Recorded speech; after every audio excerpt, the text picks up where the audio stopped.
On the onboarding experience, I really love that idea of only 5 channels. I've come into so many Discords where, like you said, there's 20, 30 channels, and it's overwhelming. I don't know where to go. I don't know where I belong. You feel like you're not sure where to say anything. There's always this feeling of, I think, imposter syndrome when you come into a new Discord, because often the way that we onboard people into Discord is through some sort of digital manner. It's not like a friend invited you out to a party and you had a friend. Like, you might come into a Discord and you know nobody, right? And you're looking for somebody to welcome you and bring you in. So I'm just curious, you say 5 channels when you first come in, then you go through an onboarding experience, and then would you recommend opening up more channels? And what would typically be the trigger that you would look to open up more channels? There's a really great way to do it, and it is a bit more technical, but I would highly recommend doing this if people felt like they could dive in and learn about it. The best way, Or that they there's can so just hire you.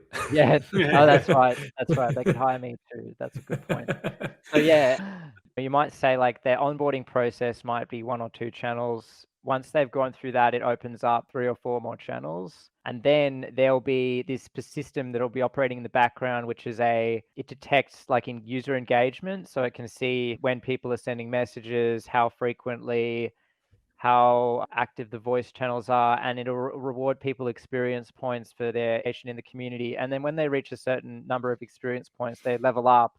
And as they level up, gradually they unlock more of the Discord server. So it's like the Discord Mm, server kind of expands as people engage with it rather than it all being open. There's a Discord server called Furlough, founded by a guy called Joe Casanova. I love Furlough. I use it pretty much every day, and his mhm. server is very much like that. And Furlough is a server for entrepreneurs. So Hmm. The other thing I think a lot about with onboarding is the mix of onboarding in Discord with bots, and an introduction channel is something that we commonly see in every Discord. That mixed with some sort of more Web 2 or even more in-person onboarding. Do you recommend that people also do like a weekly new members call, or that they have something else to onboard other than just the Discord? And what are your suggestions there?